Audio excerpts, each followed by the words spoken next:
बिस्मिल्लाहिर्रहमानिर्रहीम। अस्सलाम वालेकुम दोस्तों, मैं आपकी खिदमत में हाजिर हूँ फॉरेक्स मार्केट में गोल्ड के इंट्राडे और शॉर्ट टर्म एनालिसिस के साथ। दोस्तों, ये वीडियो हम बना रहे हैं 20 मार्च के लिए। अभी डेट नहीं बदली, थोड़ा टाइम रहता है, 11:30 हो चुके हैं। तो सबसे पहले मैं आपको वीकली टाइम फ्रेम बता दूँ, यहाँ देख लेते हैं इसको। वीकली टाइम फ्रेम में जो RSI है, इसकी जो आखिरी किनारा है या नोक है इसकी, या जो उसकी चोंच कहते हैं जिसको दूसरे अल्फाज में, थोड़ा गौर से देखें, ये स्ट्रेट है, डाउनवर्ड नहीं है, अपवर्ड भी नहीं है। मार्केट ऊपर से नीचे थोड़ा आई, उसके बाद ये स्ट्रेट चलना शुरू हो गई वीकली टाइम फ्रेम के हवाले से। यानी इसने जो अपना डाउन ट्रेंड था उसको बहाल नहीं रखा, बल्कि उसको किसी हद तक रोक लिया है। वीकली के हिसाब से अगर हम देखें तो इसका डाउनफॉल जो शुरू हुआ था 2195 से, वो फ़िलहाल स्ट्रेट जा रहा है, रुका हुआ है, स्मूथ जा रहा है। तो ये इंडिकेटर हमें ये चीज़ बता रहा है वीकली में। डेली में चले जाएं, डेली में ज़रा गौर से देखें तो आपको यहाँ ट्विज़र बॉटम नज़र आ रहा है।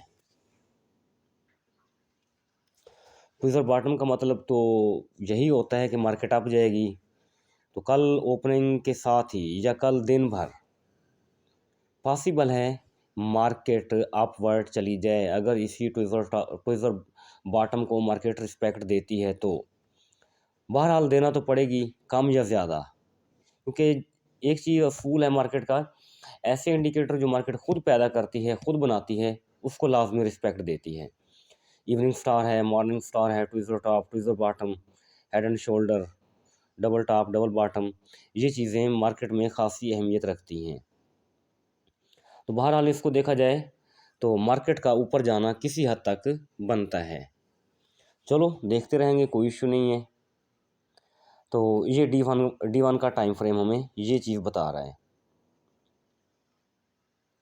H4 के हिसाब से देखा जाए, H4 पिछले कई दिनों से एवरी टॉप सेल बता रहा है हमें।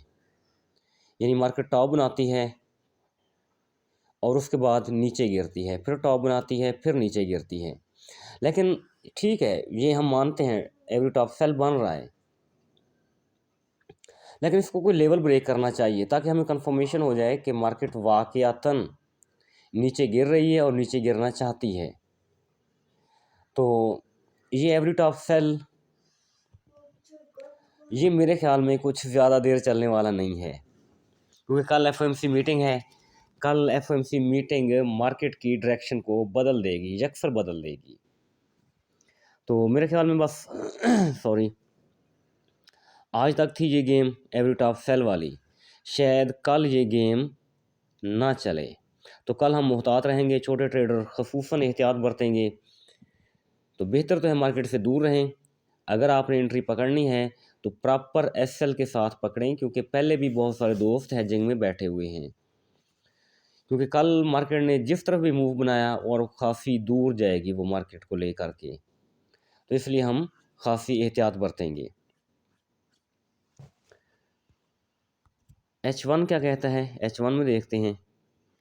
H1 में खिचड़ी पकी हुई है, कुछ समझ नहीं आ रहा, कभी ऊपर कभी नीचे, कोई वाज़ेह डायरेक्शन नहीं है मार्केट की।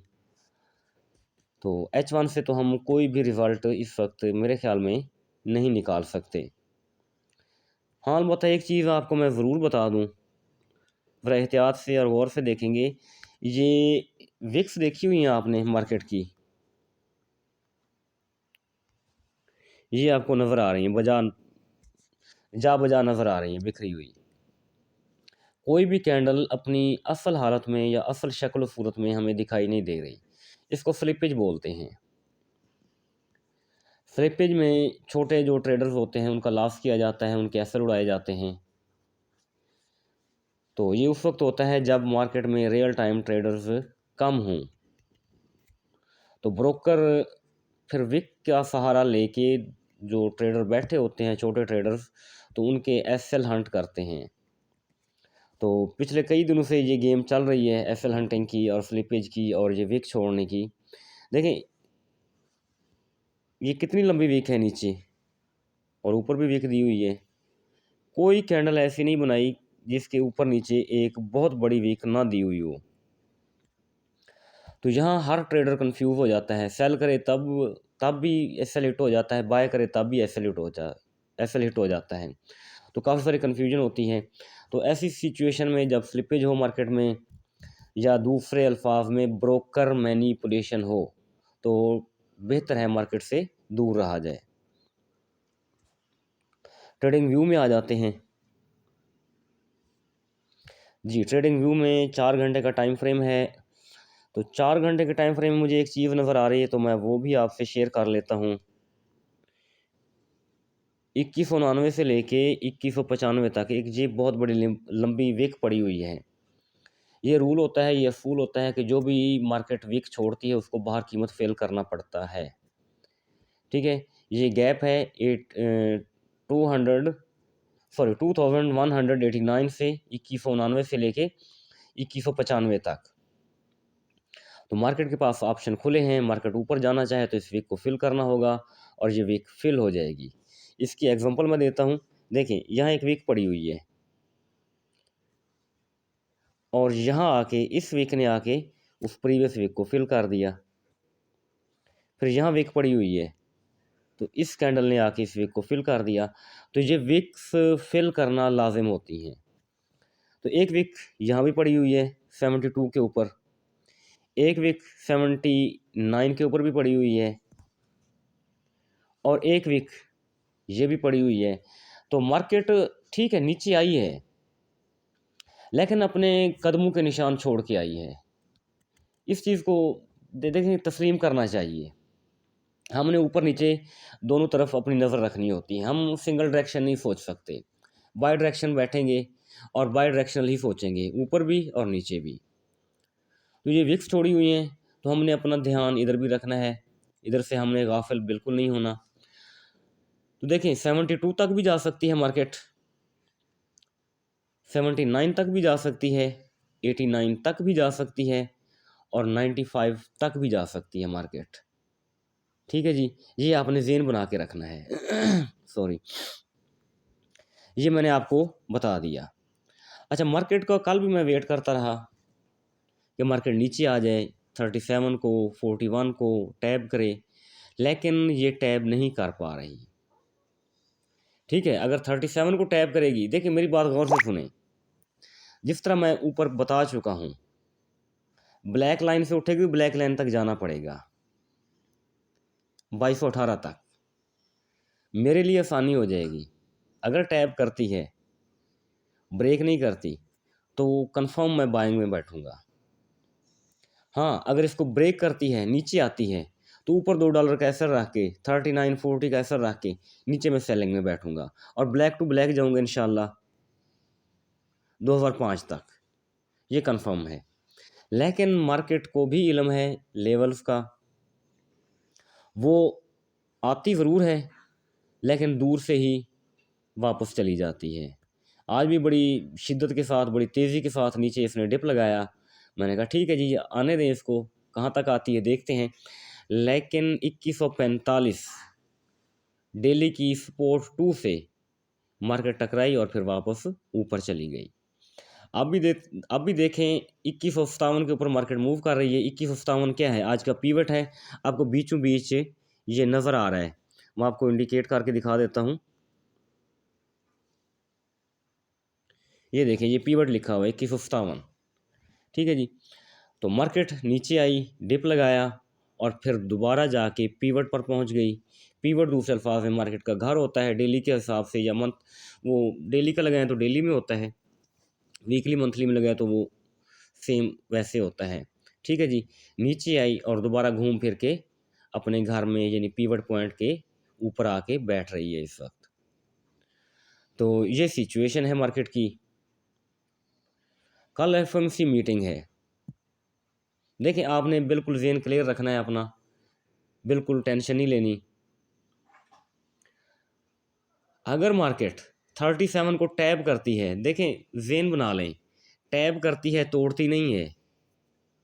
15 मिनट की 2 कैंडल्स देख लें, बस काफ़ी है। 37 को टैप करेगी, टच करेगी, रिटेस्ट पर बाय करेंगे छोटे एसएल के साथ, इंशाल्लाह ऊपर तक हम चले जाएंगे। हाँ, तोड़ दे हमें कोई इशू नहीं है, तोड़ के नीचे आती है, ऊपर $2 का एसएल रखेंगे, 40 रख लें, 41 रख लें, और 15 मिनट की 2 कैंडलें नीचे बनने दें। हर कैंडल प्रीवियस कैंडल का लो ब्रेक करे, ठीक है जी, जिस तरह स्कोप कहते हैं, सेकंड कैंडल ऑर्डर ब्लॉक, वैसे 3 होनी चाहिए। बहरहाल स्ट्रांग मूव होगी, मार्केट में काफ़ी वोलेटिलिटी होगी, तो कंफर्मेशन के बाद आप सेलिंग कर सकते हैं, कोई इशू नहीं है, कोई ख़तरा नहीं है।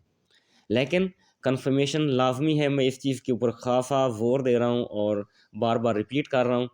जहाँ से मर्जी बैठें, ठीक है, सेलिंग में बैठें तो लेवल से बैठें, बाइंग में बैठें तो लेवल से बैठें, कंफर्मेशन सेलिंग की भी करें, बाय में बैठना चाहते हैं तो बाय की कंफर्मेशन करें, और प्रॉपर एसएल लगाएं।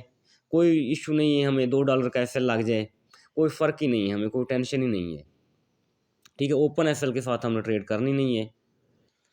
तो एसएल का क्या होता है, ज़्यादा से ज़्यादा हमारी एक एंट्री मिस हो जाती है, $2 उड़ जाते हैं, एंट्री मिस हो जाती है, तो बाकी परेशानी नहीं होती, अकाउंट हमारा वैसा का वैसा रहता है। $2 अगर चले भी जाएँ तो नहीं इतना कोई फ़र्क पड़ता है अकाउंट को।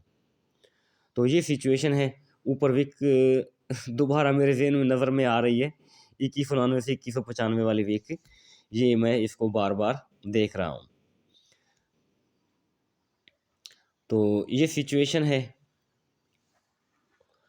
तो मार्केट ने किसी एक तरफ मूव करना है। दूसरी चीज़ आपको एक और बता दूँ, JPY का डेटा आज पॉजिटिव आया, JPY स्ट्रांग हुआ, JPY स्ट्रांग हुआ तो DXY वीक होगा। तो DXY को देखते हैं, DXY क्या कर रहा है, कहाँ है हमारा DXY, ये है, ठीक है जी। 4 घंटे का टाइम फ्रेम है, DXY ने अपना टॉप बनाया, ठीक है जी, और टॉप बनाने के बाद मंथली रेजिस्टेंस से 104.006 यहाँ विक छोड़ी, विक छोड़ के कैंडल नीचे दी 4 घंटे की, दूसरी कैंडल भी नीचे दे रही है, ठीक है। तो DXY वीक हो रहा है। तो DXY जब वीक होता है तो मैंने सुबह भी वो वॉइस की थी कि JPY स्ट्रांग होगा, DXY वीक होगा, गोल्ड अप होगा, ठीक है जी। तो ऐसी सिचुएशन कम से कम बनती हुई नज़र आ रही है। बेतहाशा सेलिंग हरगिज़ नहीं करेंगे, कोई ज़रूरत नहीं है हमें सेलिंग की, हमने तो अपनी एंट्री लेनी है जो हमें प्रॉफिट दे। सेलिंग बाइंग का कोई रीज़न नहीं है, कोई इसका इशू नहीं है, बस वही एंट्री लेंगे जो प्रॉफिटेबल होगी हमारे लिए। तो DXY वाक़यातन डाउन आ रहा है, ये कंफर्म है। और यहाँ दिलचस्प बात एक और भी बता दूँ मैं आपको, अगर DXY लाल रंग की जो मंथली रेजिस्टेंस से नीचे आ रहा है तो फिर यहीं तक आना पड़ेगा, 103.231, ठीक है जी। तो यहाँ तक इसको आना पड़ेगा, यानी ऊपर से ये नीचे गिर रहा है तो इसको कम से कम 103.231 तक आना ही पड़ेगा। उसके लिए इसको 2 दिन लग जाएं, उसको 3 दिन लग जाएं, बहर सूरत इसकी जो डेस्टिनेशन है, जो इसकी मंजिल है, वहाँ तक तो पहुँचना ही होगा। तो ये सिचुएशन है, इस चीज़ को भी आपने ज़हन में रखना है, JPY को, JPY के साथ DXY को। फिर इसी चीज़ को हम देख करके गोल्ड के मुतल्लिक अपनी राय कायम करेंगे। लेकिन ओवरऑल राय जो है इस वक्त तक जो बन रही है वो तो बुलिश ही बन रही है, ठीक है। बेरिश का मैं नहीं समझता कोई ऐसा चांस है। हाँ, जिस तरह मैंने शुरू में बताया कि H4 में जो एवरी टॉप सेल बनती आ रही है, तो मेरे ख्याल में वो गेम अब ख़त्म होने वाली है। तो इंशाल्लाह अल्लाह ताला बेहतरी फरमाएगा। तो मार्केट जिस तरफ भी गई देखेंगे, कंफर्मेशन करेंगे, उसके बाद हम अपनी ट्रेड लेंगे, जल्दी में कोई ट्रेड नहीं लेनी। हाँ, न्यूज़ टाइम में एक चीज़ होती है कि स्प्रेड बहुत बढ़ जाता है ब्रोकर्स का, तो स्प्रेड का ख़ास ख्याल रखना होता है आपने, ठीक है। ये ना हो स्प्रेड बढ़ा हुआ हो तो आप ट्रेड लगाएं 2156 पर, तो वो 2170 के ऊपर जाके ट्रेड लगे, तो ऐसा भी होता है, $10 गैप से ट्रेड लगती है। और दूसरा, जब स्प्रेड बढ़ता है तो आपका SL उड़ जाता है। प्रीवियस वीडियो में मैं एक बात मेंशन करना भूल गया, वो ये थी कि जब मार्केट कल प्रीवियस डे डाउन आई तो उसने एसएल नहीं उठाया। ये मेरा एसएल भी नहीं उठाया और मुझे दोस्तों ने अपना इनबॉक्स किया कि सर जी हमारा एसएल तो लगा हुआ था, लेकिन मार्केट ने हमारा एसएल नहीं उठाया। हमारा 48 का एसएल था, 2148 का। तो कंफर्म मैनिपुलेशन थी। बहरहाल मार्केट की मैनिपुलेशन से भी बचना होता है और ब्रोकर की मैनिपुलेशन से भी बचना होता है। अपना बहुत सारा ख्याल रखें, मुझे दुआओं में याद रखें। Thank you. अल्लाह हाफिज़।